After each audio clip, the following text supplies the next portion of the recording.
I just wanted to say that as far as Whitworth's made history, there's been two. The first was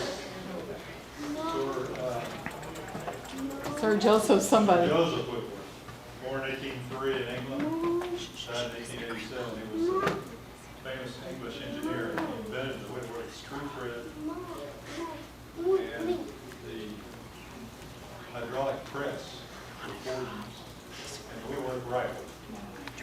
And the other famous Whitworth we have with us today, Kathy Whitworth, who has won more golf tournaments than anyone that ever lived, right? Well, Fisher. 88 tournaments. Wow, yeah. She plays with all kinds of famous people, and she was continually in the news when I was in college and later. And now she makes public appearances. I'd like to welcome Kathy Whitworth. Yeah. Make it sit back here, so I can play on this. There's not a microphone. That's okay, I don't need one. Well, thanks very much. And, I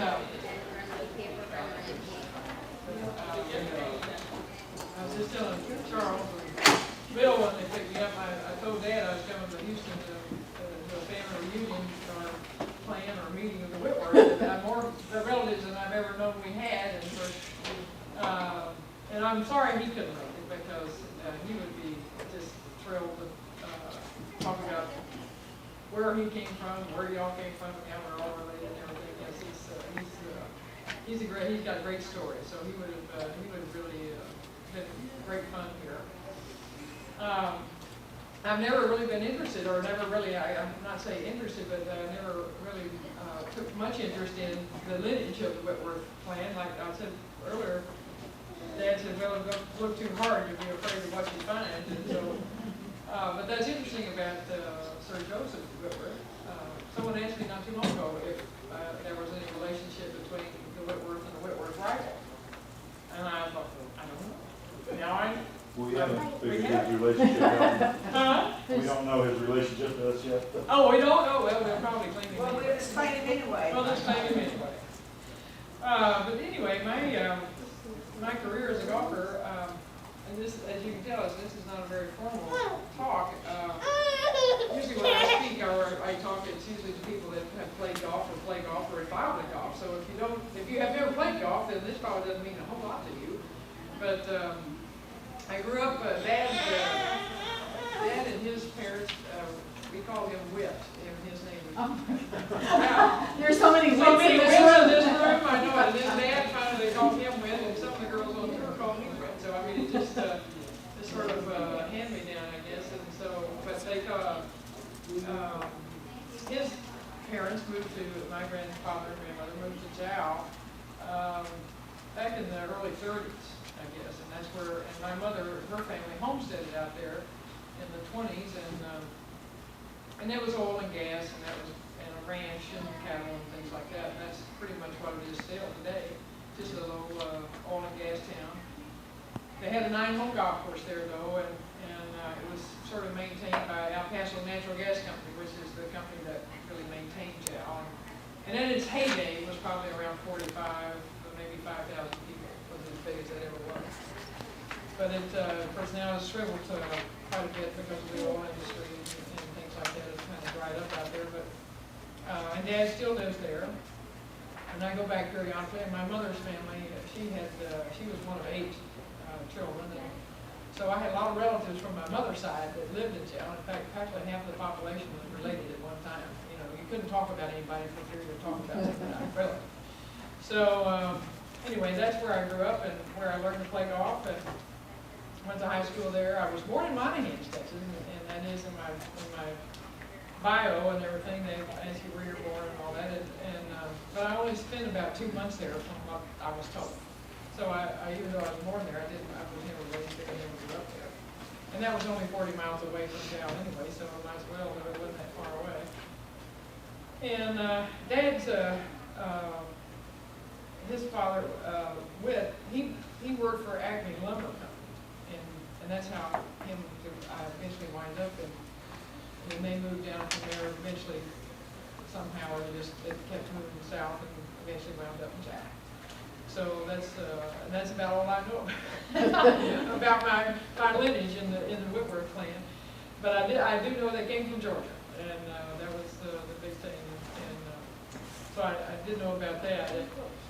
But anyway, when I grew up in Jow, and of course there wasn't a lot of sports or things like that for kids back, and especially girls. But I had a lot of athletic ability. I have no idea where that came from. Dad wasn't terribly athletic, and Mom, I think, had some athletic ability, but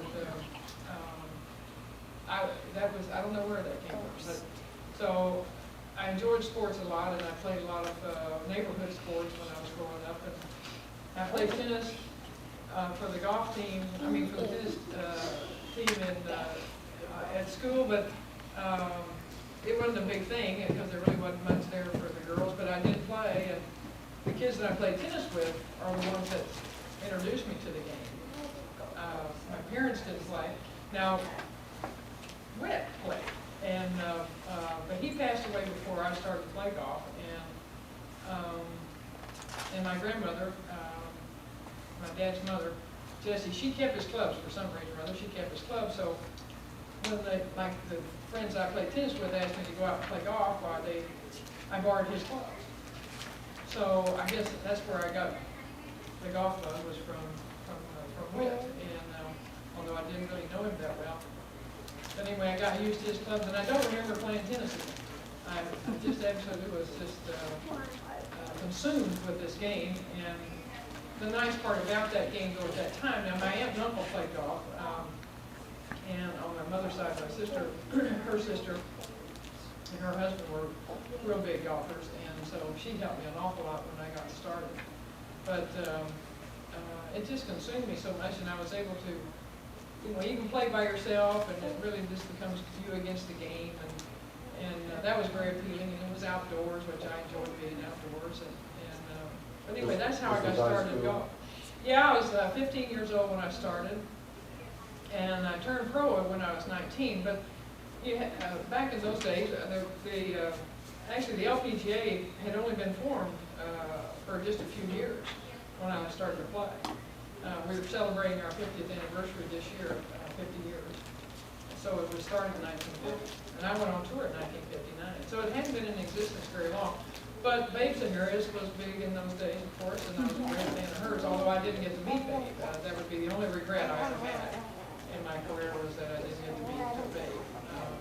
I got to meet George.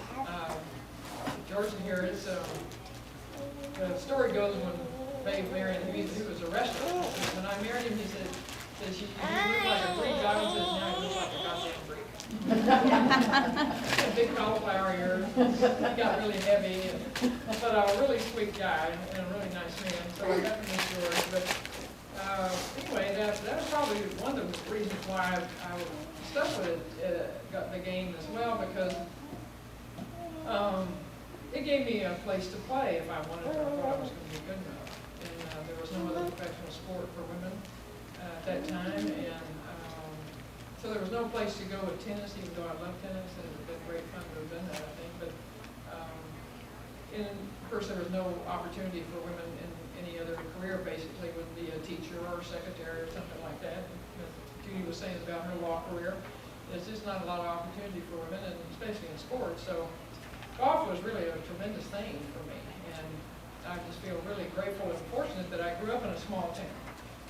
Because in a small town, I was encouraged to play, and it was okay. And my aunt played, and it was just a 9-hole. It wasn't very expensive, and I played for about a year. And Mother and Dad decided I was serious about it, so they were able to join the club. And at that time, by that time, Dad and Mom had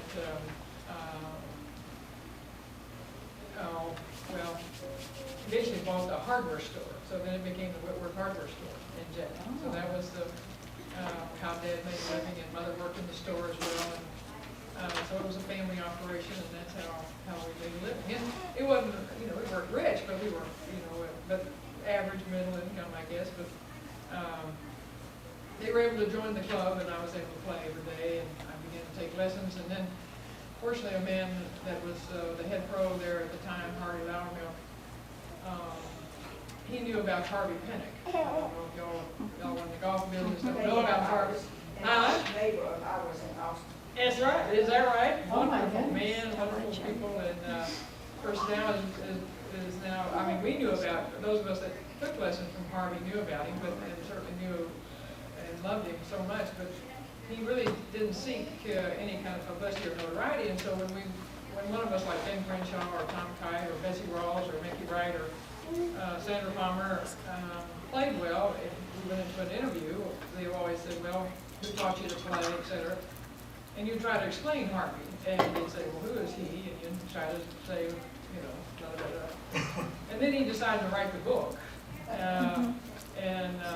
well, several books.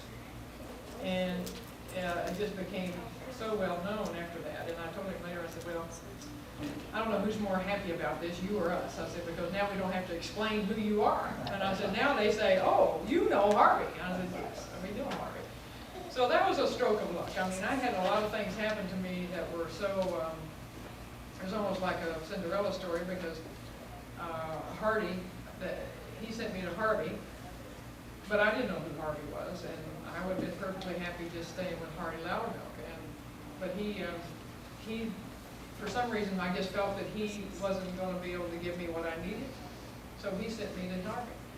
So that was a really wonderful thing that happened for me. And Did you go into Austin? yes, I did. Mother and I drove to Austin, and that's the most I could spend was about 3 days. And I'd be on that practice tee from dawn till dusk, and then we'd go to a driving range at night. You know, and I'd be just beating those balls as hard as I could. But another nice thing too was that Hardy, being the kind of man he was, he and Harvey would talk together on the phone, and he would be able to tell Hardy what he wanted me to work on. So Hardy was sort of a surrogate teacher for me, and that kept me from going off track so much. And the reason I turned pro when I was 19 is that it wasn't so much that I was that great, although I must have thought I was pretty good. I wouldn't have gone on tour, but I couldn't get any tournament experience in jail. I mean, I could play local things and everything, but really to get better, you have to play competitively. And I couldn't play any amateur events because most of those were back east, and my family just couldn't afford to sit. And that was one of the drawbacks about being in New Mexico, one of the few. But so I couldn't afford to play amateur golf, but I could if I turned pro. Then I had financial backing from my father, Hardy, and 2 other businessmen in jail that were willing to put up some money for me to play.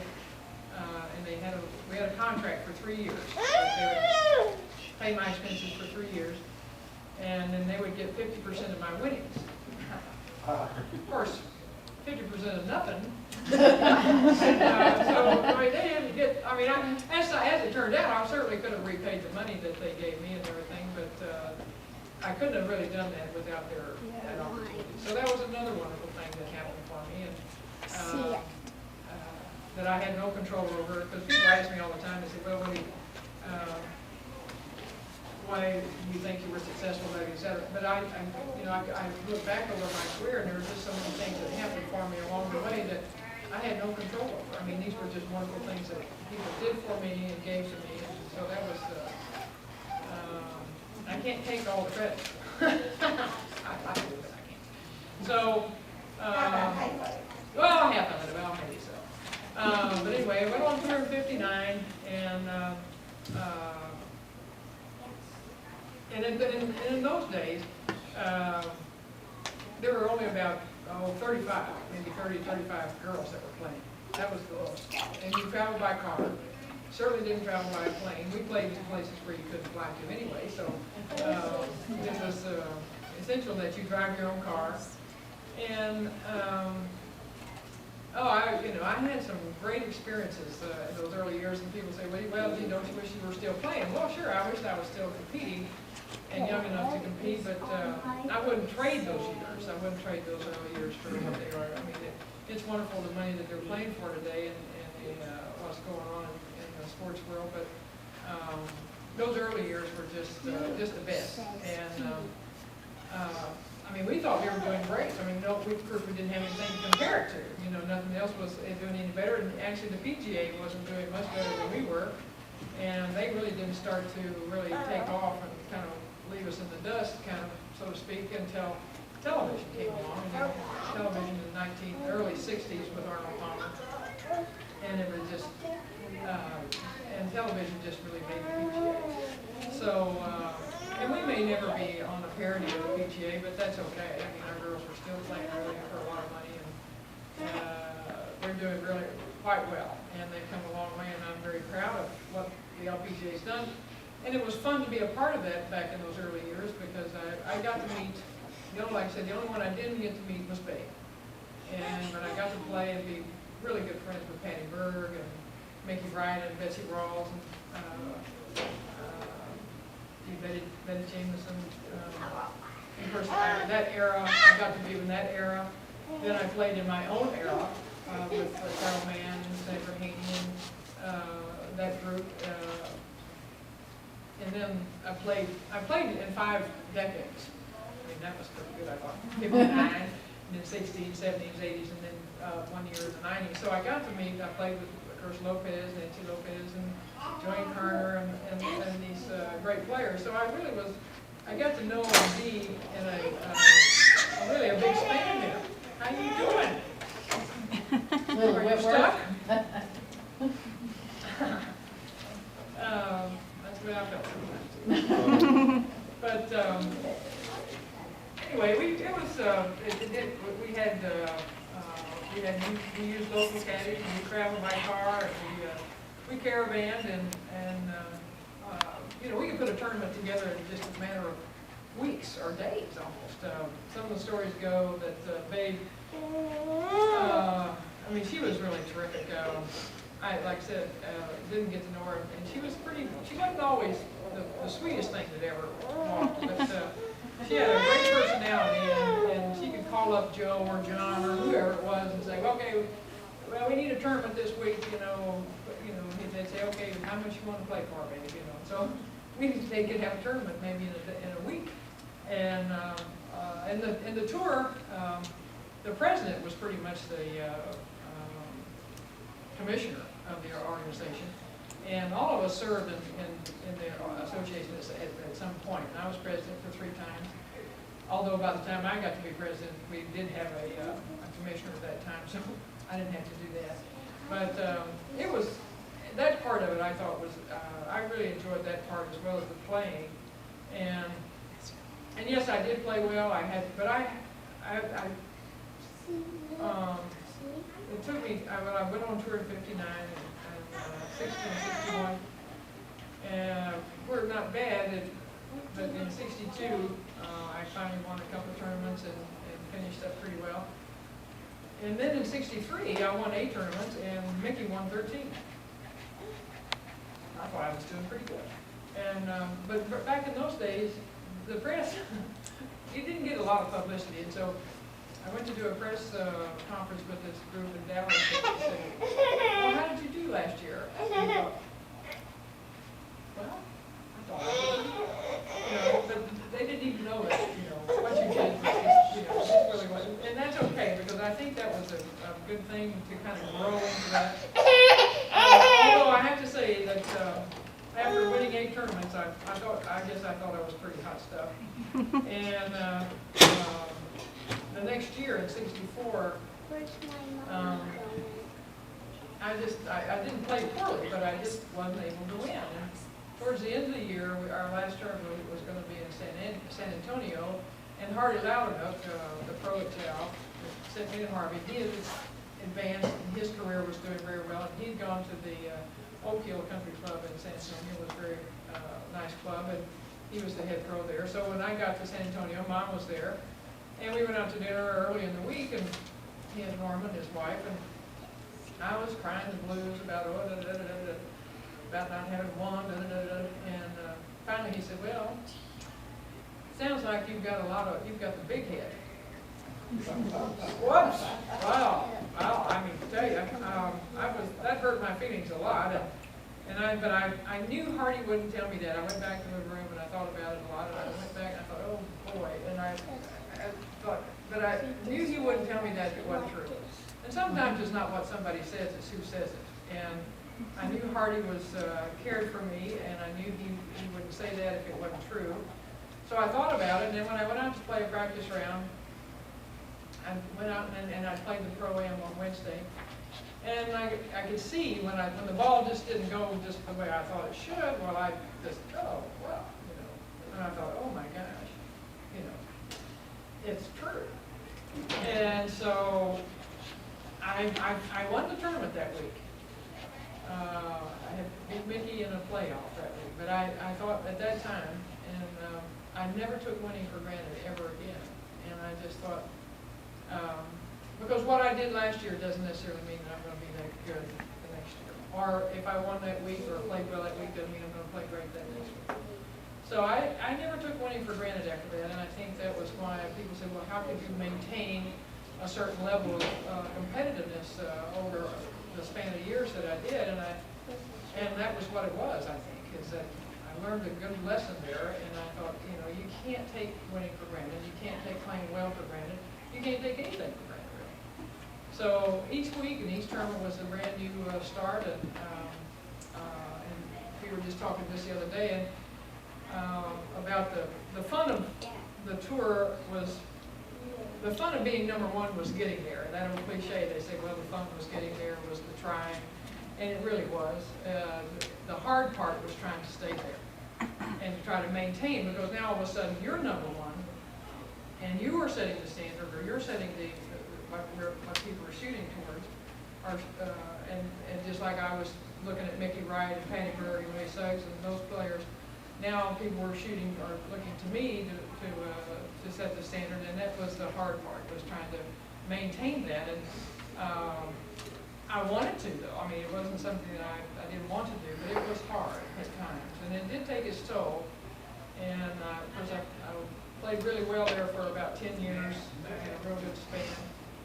And then in '73, it was just too much, and I started to pull back in '74, actually. And I think when I started to pull back, that helped me prolong my career, because the pressures were so great. And I knew after the '73 season that if I didn't start to pull back, I'd probably have to quit, because I just was getting, the strain was just too much for me. So I was able to pull back, and I was able to maintain a certain level. Not that I didn't keep trying to win, but I didn't have to be number one anymore. That was no longer a priority or a goal.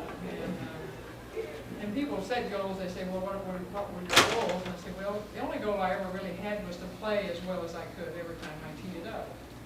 And to me, that's the ultimate. If you play as well, if I tried every shot, not that I played well all the time, but if I tried every shot and played as hard as I could every time, then when you start to play well, that kicks in. And that's a good, but if you give up, and this is the easy part, if you have a bad day, or you have a bad hole, or you have a bad shot, it's, it's easy to give up. The hardest thing is to not to give up. And that was a lesson I learned from Betsy Rawls. And she said, I'll work harder for an 80 than I will for a 70. And that's true. When the wheels come off and the day's not really good, that's when you really have to dig deep down and say, hold yourself together and do the best you can, because that one shot, but if you get in the habit of giving up or not wanting to put yourself on the line all the time, then it gets to be a habit, and that's a bad habit to get into. So I just had a lot of great things happen to me in my career. And I told Charles, I said, well, he said, what are you doing now? And I said, well, I'm living off my laurels. Because, yeah, I know that. They said, well, it's a good thing to have laurels to live off of. I said, that's true. And, but I do a lot of personal appearances now. I do some charity pro-ams, and this year has been very, very good for me.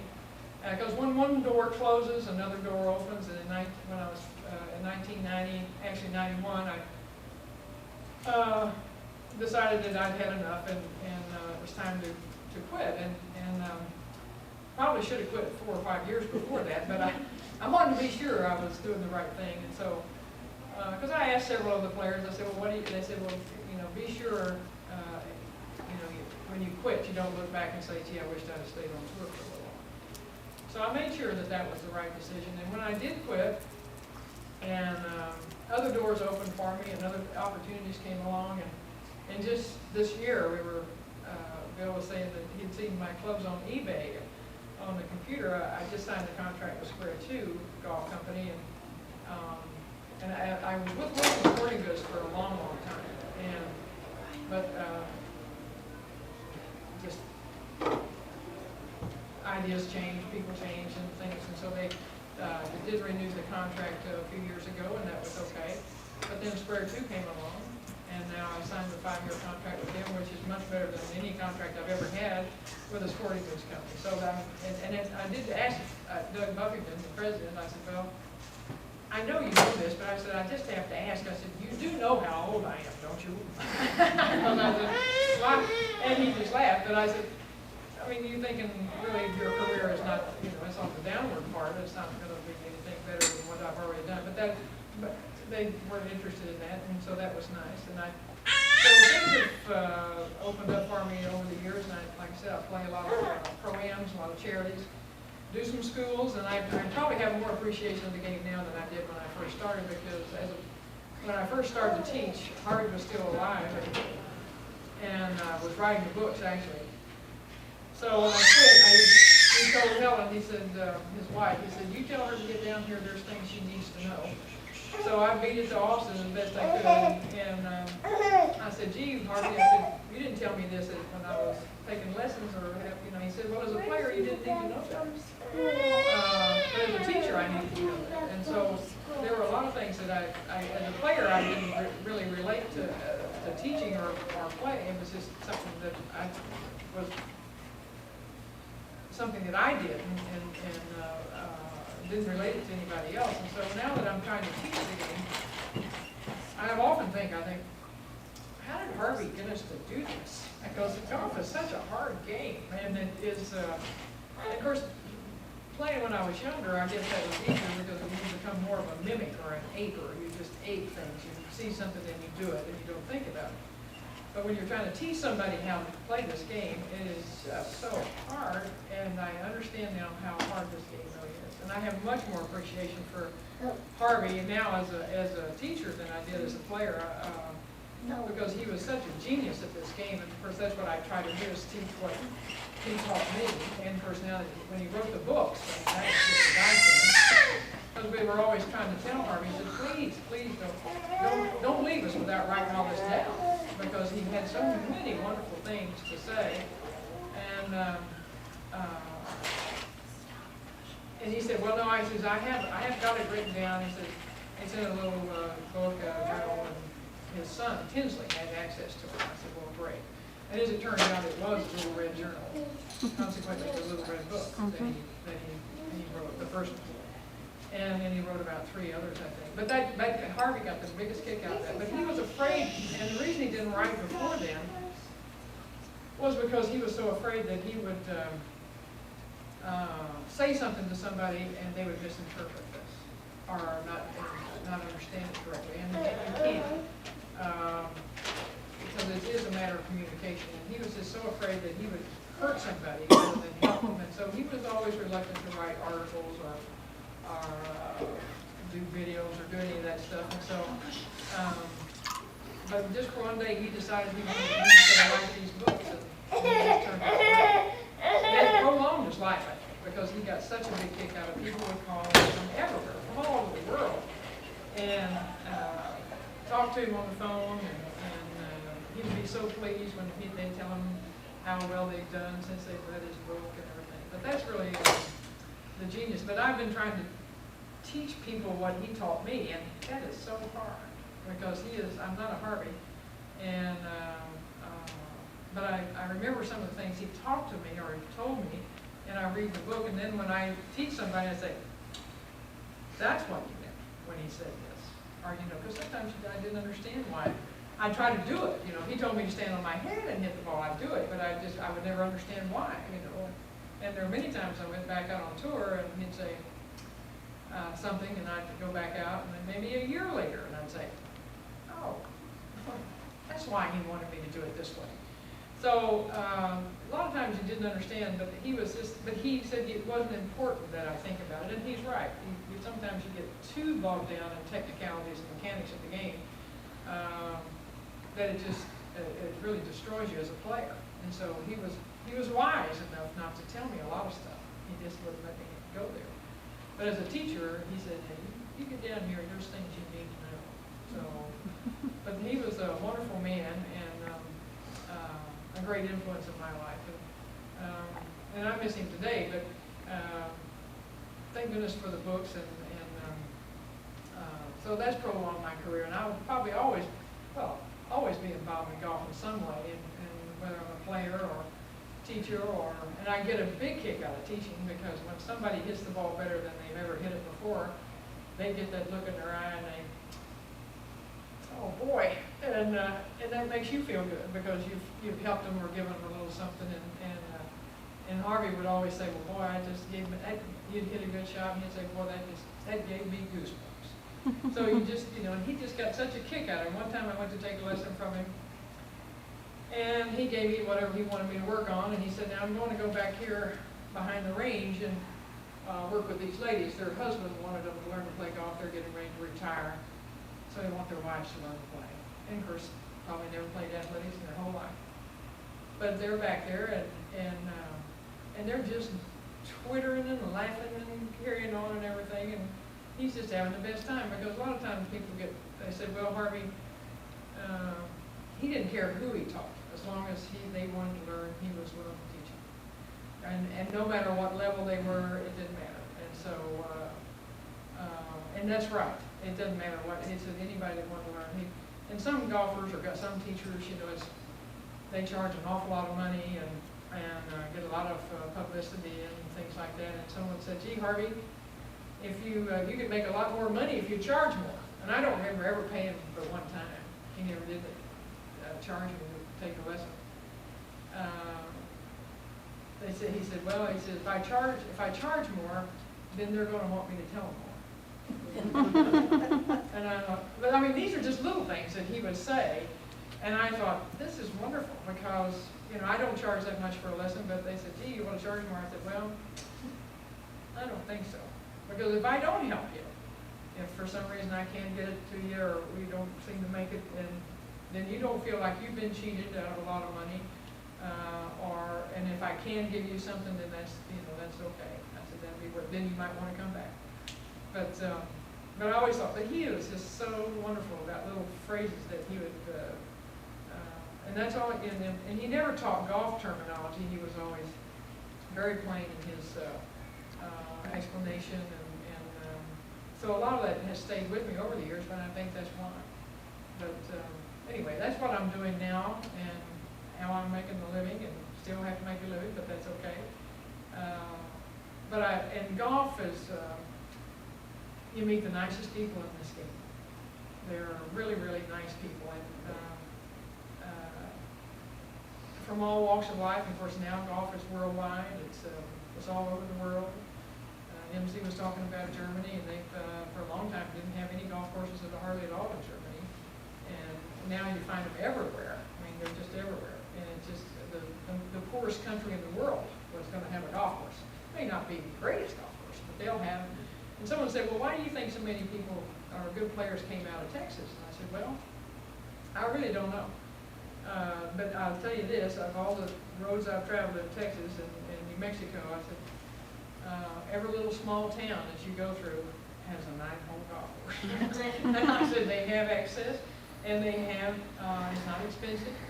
So and you see these little guys and the girls out there in blue jeans and their cowboy boots on, and here they go. And I said, so they have access and availability. It's not the greatest golf course in the world, but it doesn't matter as long as they have the opportunity. And I think that's what, and the encouragement that comes along with that. But I said a lot of golfers out in our country came from small towns or small beginnings, and Ben Hogan and Byron Nelson and those guys, and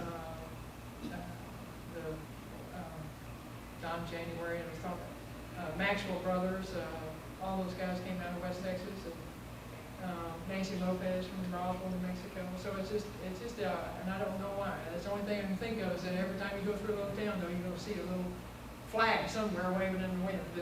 And so I think that's probably what it was, because I think at Jow, I mean, who would ever thought? And, but there we were, on my home golf course, and there was the opportunity and the chance, so.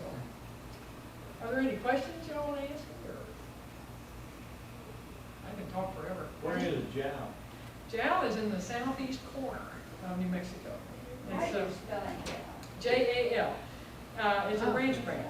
Well, most people would pronounce it Hal, or they would think it was a Spanish connotation, but it was an old ranch out there, and I don't know what the initials stood for, but the brand was J-A-L. J-A-L.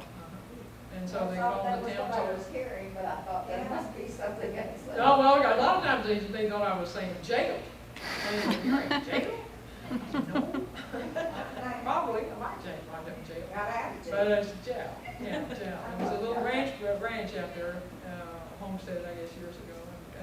We still have a lot of ranching out there, but it's not that great, and like I say, the oil gas business really deteriorated. But it's kind of leveled off a little bit, but jail is really only about 1,500 now. Yeah, mainly retired people that live there. We've got a more of a Mexican population now than we used to have, but there's just no jobs for them. There's just no reason for them to come there, you know. And so it's getting smaller and smaller, but it's great for Dad because it's he's sort of housebound right now, and he's because of his hips. His mind is still great, but his hips. He fell and broke his hip about 10 years ago now, but and then he had some bad knees over the years of working in the hardware store and all, and he got bad knees, and so he can't walk real well. He can still walk, but not real good, so he doesn't get out much. But he's got his computers. He's got 2 computers. He had 3. He emailed himself just to see if he could do it. Cute. I mean, he is just a piece of work, I'll tell you.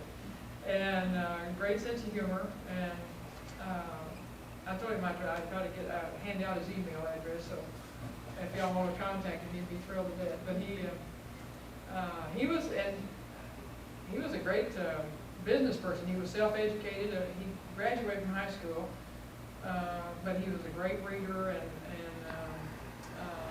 really kind of taught himself about the computer business towards the end of his career in the hardware business. But he was mayor of Jow for 6 years. And then Mom got sick. She had colon cancer, and so he sort of gave that up because he knew he was probably going to have to take care of Mother. And so he did, but he went back into photography. He had his own dark room, and he was just interested in a lot of things. But he was and is a very smart man. He and Mother both, as I look back on it and look at what they did and how they lived, and they were just really smart people, I think. And I was just very pleased and proud of them. But and Dad, he tells a lot of stories, and I know he hadn't done some of that stuff. I said, "Gee, Dad," I said, "You haven't done anything." And he said, "Well, but it sounds better." Cute. He knew somebody who did. I know it, that's right. He said, and I said, well, that's okay. I mean, because he makes great stories. He wrote for the paper for a while, that little Jow Record, weekly newspaper, and he had a column in there, and some of them were really quite funny. But he had a great take on things, and but he was very, very involved in the community, and as well as my mother, and so they were very community-minded and public figures in the sense of being involved in the community and the church and things like that. So they were very strong-willed people, but they were pretty much, like I said, they didn't go to college or anything, but they were, Dad was very committed to his business, and he enjoyed it very much. And he's a personal guy. He likes people. He's a people person. So. Kathy, did you have siblings? I had 2. I still have a sister, an older sister, and I had an older sister that passed away. She was 39 of cancer, and that was pretty sad. But she played a little bit of golf. Got in the club into it. pro shop, merchandising thing. Actually, was when she passed away, she was working at Cherry Hills in Denver. And then my other sister, Evelyn, she got married and had kids early, and finally wound up in Alaska. But she did come out this last year. It was got too cold up there for her, so she finally, and her husband had passed away, so she came home back. And living with one of her daughters. She lives in Fort Worth, actually. Go to the next day, But, Chris. Next day. And like I said, my mother's side, Dad had one brother, Bob. And mother came from a family, like I said, of 8 kids, and they homesteaded out in New Mexico. I think that was just when the rain stopped, because her father and mother, he was a farmer kind of, and he owned a grocery store, as it turned out.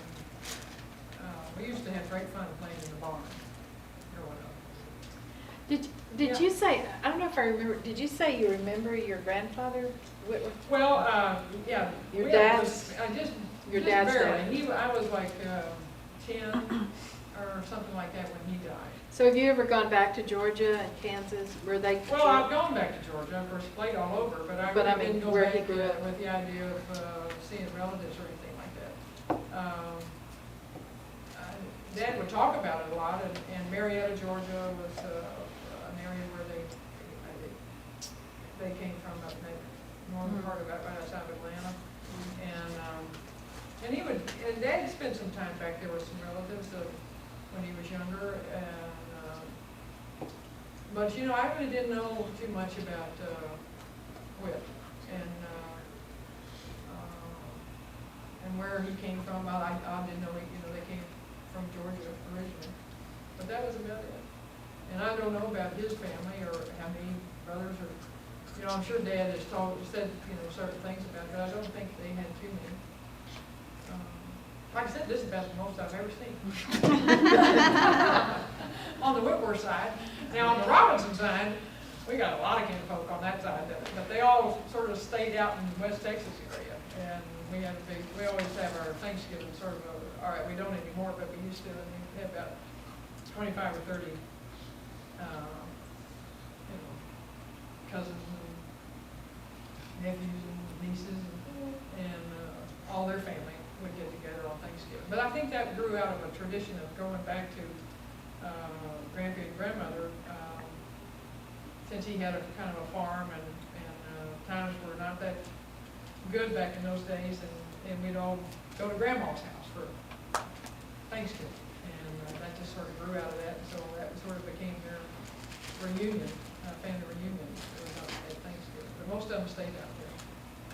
But I just don't know much about the Whitworth family. So this is going to be a new experience. Well, I think it would be interesting to interview your father, to put in our little, what is it, quarterly newspaper? Because Charles has talked to him on the phone, and he says he is so interesting. He said, hold on a minute, I'm going to get it, just wait, I'll be back, it's going to take me a while. Yeah. He's not in a hurry. But, no, if he knows it, and he does better on the computer than he does on the phone. Oh. He's kind of hard of hearing. But if you ask him or email him or he'll think about it. And this is what's so he'll think about it for a while, and then he'll answer it, but he won't be right away. But he'll think about it, and but what you get will be pretty good. He'll give it a lot of thought and think about it and try to recall. And he's got his mind's, like I said, is pretty good, but he'll think about it and he'll be thrilled. He really What will. is his email address? Oh, do you have to look it up? I thought Well, maybe no, you had I it think- memorized. I was just telling Charles, I think I stuck it in there. He was hoping going to I give us stuck a it dress where I out thought to I get did. even with him. Huh? He Oh. gave me our phone. Was I Oh. talking? I know, he would give my phone number to him. Actually, the post office would too. That's how Charles got your father's address. Well, his email is Morris, his first name is Morris, M-O-R-R-I-S, at LEACO, L-E-A-C-O, net.com. .net. LecoNet. LecoNet is, yeah, LecoNet is, .com. But it's morris@leconet.com. And that's in, yeah, small letters, morris@leconet.com. And his name is Morris Clark. Who was it you said the thing was MC? That was my dad. Your dad? Dad, Morris Clark was his. Oh, was his- Morris. Oh, my. Yeah, and they call him MC. You know, he'd be called MC or Wit, and, just depending on who was talking to him or talking about him. It was, and the hardware store was really kind of a fun place because they would, It was called Whitworth Family. Whitworth Hardware, He would, it was an old store, an old building, and had an old pot belly stove in the middle. And and a coffee pot on all the time. So you come to the store, and they had a lot of meetings there. A lot of people always came to the store for some reason. And it was a great meeting place, and then when I came back off the tour, I'd just go hang out there, because eventually everybody would come through there at some point. So you would see almost everybody in town, and just hang around there. And find out what's going on. But it was a great place to grow up. It really was. And a great time. I think any Whitworth in the world, the nickname is Whit. I've been around the world, and everywhere I've been is Whit. My father was Whit, and I got two brothers, and they're Whit. Yeah, I know, it is amazing. And I'm not even sure how I got to be Whit, but the girls on the tour, we We didn't go call home me to, and all the brothers and my sister there, and everybody hollers Whit, nobody knows who they're talking about. that. Everybody turns, doesn't it? Yeah, well, someone called him MC, and then Whit. I think that after his father died, and they called him Whit, and then after a certain amount of time passed, because I think they called him MC then, and then eventually people that didn't know his father, they began to call him Whit. So I think that's how it Kathy, you ready for lunch? Or? Sure, I mean, that's all, whatever y'all want to do, I mean. Oh, you sit around the table and ask you questions. Well, sure, that's Because I hate that'd be great to have fun. you, I mean. I'm sorry, I don't have any more information about the family, Oh, all those tournaments and you don't have. Well, anyway, it was a great fun for me to do what I did. And I feel very fortunate to be able to do it. I'm one of the lucky ones that got to have a career at something that I really enjoyed. Well, Thank you. yeah, read about it. Huh? Well, we have our presentation. This is a little thing that put together by, Oh, this is okay. Great.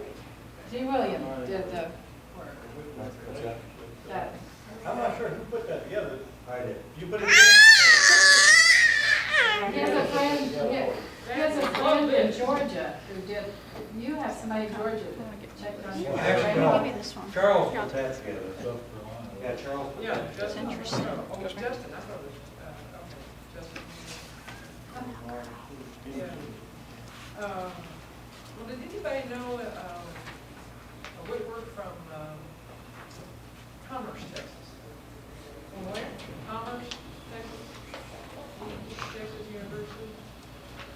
Well, a friend of mine, one of her relatives married a Whitworth. And he was from Commerce. She said, please ask him, and I said, okay, all right. Where's Commerce? Commerce, Texas, well, it's in East Texas somewhere, it's, Isn't it west of Dallas? I haven't heard of it. I have two of them. He's I'm thinking about it. Is he a professor there? Yes, it's not. I think he taught, school, I think so. Is he a professor? Or was, or is, he may still be alive, she wasn't sure. I've got that, I'm sure I've got that in there because I remember that now.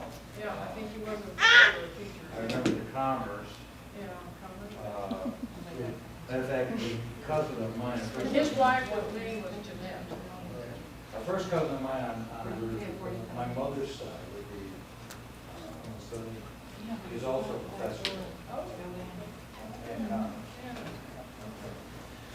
Well, we wanted to Oh, the coat of present you arms. with the coat of arms, and thank you again Well, I'm glad to for be telling here. us your life history. Oh, yeah. Well, there's a lot, I had a lot of wonderful things. Glad to sheriff was.